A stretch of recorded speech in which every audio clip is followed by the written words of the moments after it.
یہ دور ہے صلی اللہ علیہ وسلم کے اس دنیا میں تشریف لانے سے پہلے کا۔ یہ دور ہے صلی اللہ علیہ وسلم کے دادا عبد المطلب کے زمانے کا۔ عبد المطلب اپنے وقت کے مکہ کے لیڈر تھے اور قریش کے لوگ ان کی بہت عزت کیا کرتے تھے۔ یہ بات ہے ایک ایسے شہر کی جو ریگستان کے بیچ میں بسا تھا، مکہ، ایک مقام جہاں اللہ کے گھر کعبہ کی بنیاد حضرت ابراہیم اور حضرت اسماعیل علیہ السلام نے اللہ کی عبادت کے لیے رکھی۔ لیکن افسوس، وقت کے ساتھ لوگوں نے سچے دین کو بھلا دیا اور مکہ میں پھر سے 360 بت رکھ دیے۔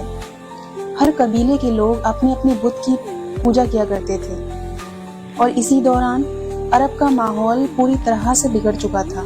کام کی تنگی اور بھوک مری نے انسانوں کو اور جانوروں کو پوری طرح سے جھنجھوڑ دیا۔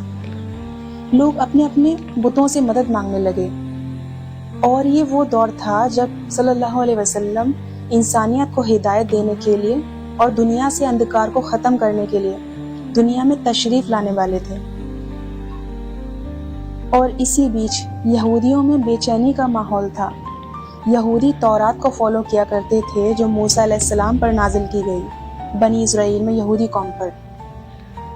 اور تورات میں لکھا تھا کہ آخری پیغمبر جب آئیں گے تو انسانیت کو ہدایت دیں گے۔ یہودیوں کو لگتا تھا کہ آخری پیغمبر ان کی قوم میں سے ہی پیدا ہوں گے، اور ان کو آخری پیغمبر کے دنیا میں آنے کا بے صبری سے انتظار تھا، اور انہیں یہ پکا یقین تھا۔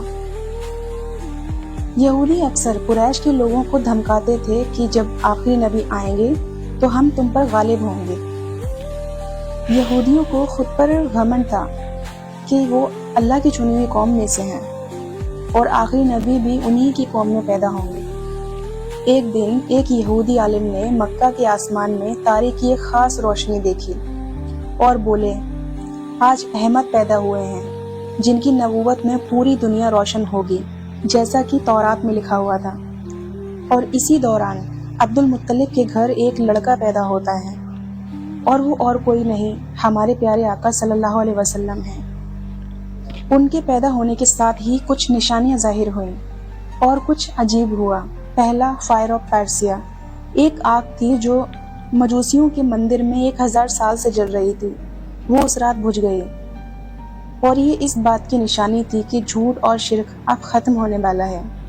جب نبی پیدا ہوئے تو اس رات پارشیا کے بادشاہ کسار کے محل کی 14 مینار گر پڑی۔ اس کا مطلب یہ تھا کہ پارشیا کے حکومت جو ایک سپر پاور تھی اس وقت کی، اب ختم ہونے والی ہے، اور اب ایک نئے دور کا آغاز ہوگا۔ ایک جھیل تھی جس کی لوگ پوجا کرتے تھے، وہ سوکھنے لگی، یہ بھی شرک ختم ہونے کی علامت تھی۔ اور کعبہ کے اندر جو 360 بت رکھے تھے وہ ٹوٹنے لگے، یہ بھی ایک شرک ختم ہونے کی نشانی تھی۔ اور جب نبی کریم صلی اللہ علیہ وسلم پیدا ہوئے تو ان کے بدن سے ایک ایسا نور نکلا جو شام کے محل تک جا پہنچا۔ اس کا مطلب یہ تھا کہ اسلام کا پیغام عرب سے نکل کر شام یعنی سیریا، فلسطین تک پھیلنے والا ہے۔ عبد المطلب جو پیارے آقا صلی اللہ علیہ وسلم کے دادا تھے، ان کو یہ اندازہ نہیں تھا کہ یہ جو بچہ پیدا ہوا ہے یہ کوئی نبی ہے یا آخری پیغمبر ہیں، کیونکہ عبد المطلب ابراہیم علیہ السلام کے وقت اسلام میں آئے۔ ان کے پاس کوئی خاص علم نہیں تھا، جیسے کہ نبی کے پیدا ہونے کی پہلے سے خبر ملنا، یا ان کے گھر میں ہی نبی پیدا ہوں گے ایسی کوئی وحی آنا۔ وہ اس بچے کو یعنی کہ نبی کریم صلی اللہ علیہ وسلم کو خاص اور برکت والا بچہ مانتے تھے، کیونکہ وہ باقی سب بچوں سے الگ تھے، وہ جہاں جاتے برکت ہی برکت ہو جاتی۔ یہودیوں کے لیے جو آخری نبی پیدا ہونے کی نشانیاں تھیں وہ سب ظاہر ہو چکی تھیں، بس اب ان کے لیے وقت تھا اس بچے کو ڈھونڈنے کا، یعنی کہ آخری پیغمبر۔ بس پھر کیا تھا، یہودی لوگ مدینہ سے مکہ آ گئے اس بچے کی تلاش میں، اور پوچھتے ہیں کوئی ایسا بچہ پیدا ہوا ہے جس کا باپ فوت ہو گیا ہو؟ تو لوگ بتاتے ہیں کہ ہاں، عبد المطلب کے گھر پوتا پیدا ہوا ہے، ان کا بیٹا کچھ مہینے پہلے فوت ہو گیا۔ بس پھر کیا تھا، یہودی دوڑے عبد المطلب کے گھر جاتے ہیں اور اس بچے کو دیکھتے ہیں، اس بچے کے کندھے کے پیچھے نبوت کی مہر دیکھ کر وہ وہیں بے ہوش ہو جاتے ہیں اور کہتے ہیں کہ ہائے، نبوت چلی گئی ہاتھ سے، نبوت مکہ والوں کو مل گئی۔ اب آپ کو یہ تو پتہ چل گیا کہ یہودی لوگ آخری نبی مصطفیٰ صلی اللہ علیہ وسلم کے اس دنیا میں آنے کا بے صبری سے انتظار کیوں کر رہے تھے۔ اب جب ان کو پتہ چل گیا تو وہ پیارے آقا صلی اللہ علیہ وسلم کے دشمن بن گئے اور ان کو جان سے مارنے کے لیے موقع تلاش کرنے لگے۔ حضرت آمینہ نے نبی مصطفیٰ صلی اللہ علیہ وسلم کو حضرت حلیمہ سعدیہ کے حوالے کر دیا، کیونکہ عرب کے بڑے خاندانوں میں ایک رواج تھا کہ کوئی بچہ اگر پیدا ہو تو اسے کچھ وقت کے لیے دیہات میں دودھ پلانے والی عورت کے پاس چھوڑ دیا جائے پالنے کے لیے، تاکہ تازی ہوا اور صاف ماحول میں بچہ صحت مند بنا رہے۔